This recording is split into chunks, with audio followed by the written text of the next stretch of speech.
کہ تقرب الی اللہ، اس کے لیے در حقیقت یہ کس لیے درکار ہے؟ روح کے اندر عشق کی حرارت اور گرمی تازہ ہو جائے۔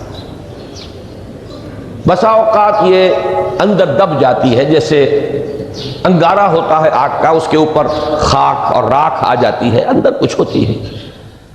آگ دبی ہوئی سمجھ، آگ بجھی ہوئی نہ جان، اس دبی ہوئی آگ کو پھر ایک شعلہ بنانا، پھر اس کے اندر ایک حیات تازہ پیدا کرنا، یہ ہے نماز کا اہم ترین اور بلند ترین مقصد۔ لیکن اس کے ساتھ ہی اس نماز میں ذکر ہونا، اس کا یہ ذکر ہے، اور ذکر کی جب میں فہرست بیان کیا کرتا ہوں بہت سے حضرات کے سامنے ہوگا کہ ذکر کا در حقیقت مفہوم ہے استحضار اللہ فی القلب۔ ہمارے ہاں غلطی سے جو ذرائع ذکر ہے انہیں ذکر قرار دے دیا گیا ہے۔ نماز ذکر نہیں ہے، نماز ذکر کا ذریعہ ہے۔ اقیم الصلاۃ لذکری، نماز قائم کرو میرے ذکر کے لیے۔ یہ اللہ اللہ کہنا یا ادعیہ معصورہ جو حضور صلی اللہ علیہ وسلم کی مسنون دعائیں ہیں، انہیں اپنے تمام معمولات دنیاوی کے ساتھ ساتھ ان دعاؤں کو بھی انسان پڑھتا رہے، اللہ سے دعا کرتا رہے، یہ تمام ذرائع ذکر ہیں۔ سبحان اللہ الحمدللہ الحمدللہ، اس کا آپ ورد کیجئے، یہ بھی ذریعہ ذکر ہے۔ حقیقت میں ذکر ہے استحضار اللہ فی القلب، اللہ کو دل میں لے آنا، اللہ کو دل میں حاضر کر لینا، اصل میں تو ترجمہ ہوگا، لیکن حاضر جاننا، یہ کیفیت جو ہے انسان کو حاصل ہو جائے۔ اب اس کے حوالے سے ذرا بات سمجھیے کہ ایک تو میں عرض کر چکا ہوں مجسم ذکر تو قرآن ہے، لہذا ذکر کی فہرست جب آپ کریں گے ذرائع ذکر تو ان میں سب سے پہلے قرآن آئے گا، اس لیے کہ وہ ہماری حکمت کے پہلے مسئلے کو حل کر رہا ہے، بنیادی مسئلہ، اہم ترین مسئلہ۔ دوسرے نمبر پر ذکر جو ہے، اب اس کے لیے کچھ اصطلاحات جو میرے مختلف دروس میں شاید آپ کے سامنے بعد میں آئیں یا پہلی آ چکی ہوں، ان کے حوالے سے میری بات سمجھیے۔ ایک ذکر غیابی ہے، تھرڈ پرسن میں، صیغہ غائب میں اللہ کی یاد کرنا، اللہ اکبر اللہ اکبر اللہ اکبر۔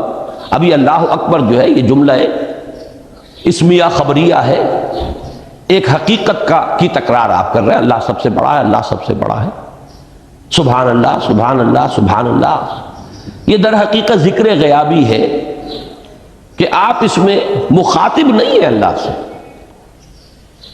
ایک ذکر خطابی کہیں یا ذکر حضوری کہیں، جس میں مکالمہ ہوتا، جس میں گفتگو ہوتی۔ تو نماز در حقیقت ذکر حضوری اور ذکر خطابی کی بلند ترین شکل ہے۔ اس لیے میں نے عرض کیا تھا کہ نماز کے لفظ یا صلاۃ کے لفظ، یہ اصطلاحی معنی جو اکثر و بیشتر کیے جاتے ہیں وہ ہے دعا، اور دعا میں ہوتا کیا ہے؟ مکالمہ ہے، مخاطب، اے اللہ، اے میرے رب، اے پروردگار۔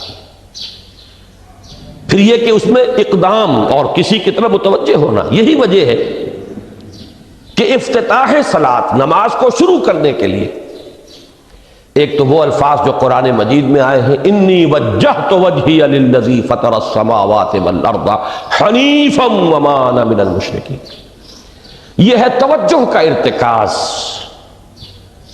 بشرطے کہ یہ صرف الفاظ ہی نہ نکل رہے ہوں، واقعتاً یہ تعبیر ہو اس وقت کی انسان کی نفسیاتی کیفیت کی، کہ شعوری طور پر وہ فیصلہ کرتا ہے کہ اب میں منقطع ہو رہا ہوں، ہر چہار طرف سے اپنی توجہ کو ہٹا کر، ہر مسئلے سے اپنے آپ کو خالی و ذہن کر کے، یعنی ظاہری اور باطنی دونوں اعتبار سے میں اپنی توجہ کا ارتکاز کر رہا ہوں اس ذات کی طرف جس نے آسمانوں اور زمین کو پیدا کیا، اور بالکل یکسو ہو کر رہا ہوں۔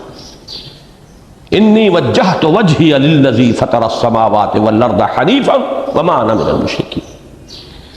اور دوسری وہ جو دعا جس سے ہم افتتاح کرتے ہیں اپنی نماز کا، دیکھیں اس میں خطاب کا کس قدر اہتمام، وہاں سبحان اللہ نہیں ہے، سبحانک اللہم، پاک ہے تو اے رب ہمارے، وَبِحَمْدِكَ وَتَبَارَكَ اسْمُكَ وَتَعَالَى جَدُّكَ۔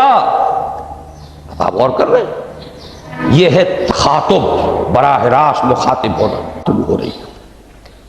تو سب سے پہلی بات تو یہ ہوئی کہ ذکر کی ایک شکل ہے ذکر غیابی، دوسری ذکر حضوری، اور ذکر حضوری یا ذکر خطابی کی بلند ترین منزل، بلند ترین اس کا ذریعہ نماز ہے۔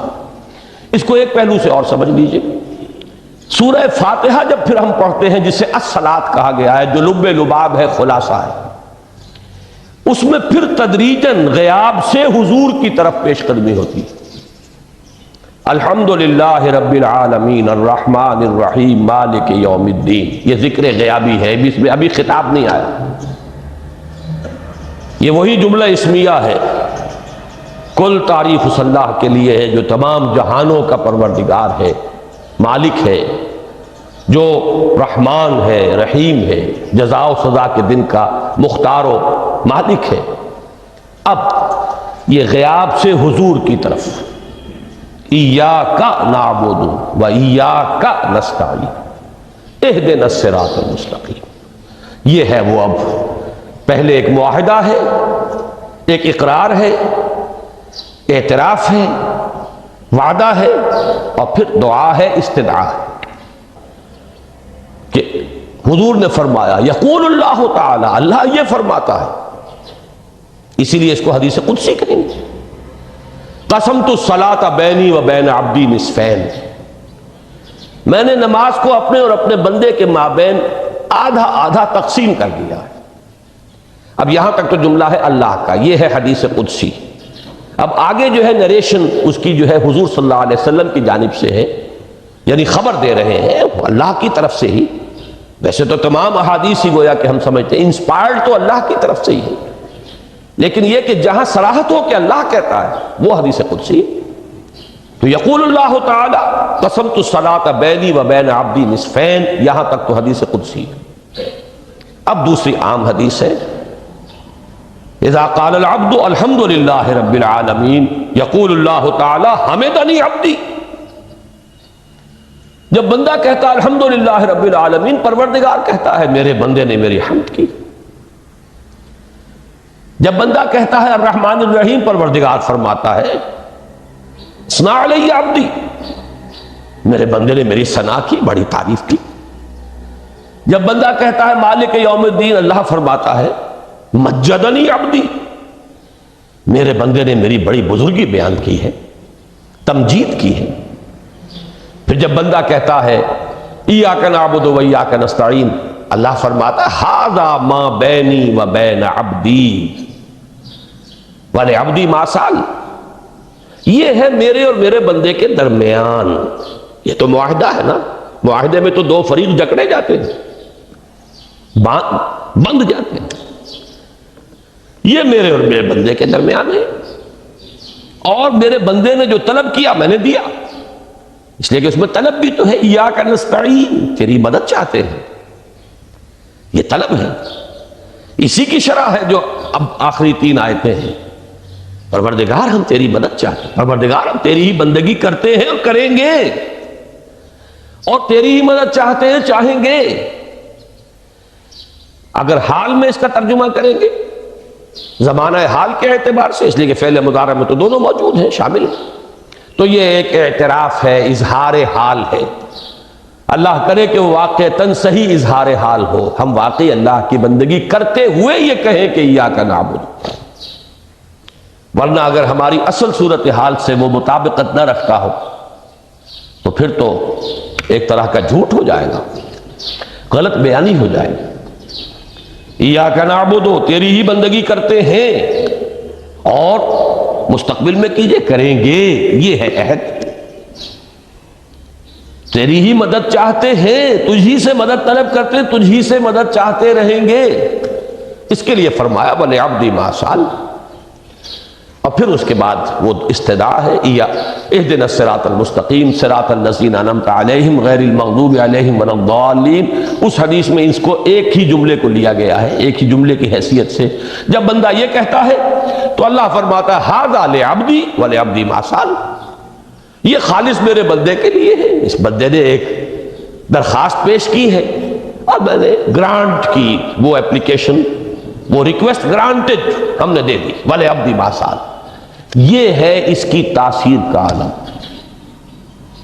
بشرطے کے معاملہ وہ شعور کے ساتھ، بشرطے کے مطابقت ہو ظاہر اور باطن کی، بشرطے کے مطابقت ہو قول اور فعل کی. تو اس کا اتنا اونچا مقام ہے کہ ایک ایک جملہ ادھر ادا ہوا، ادھر اللہ کی طرف سے ریسپانس مل رہی ہے.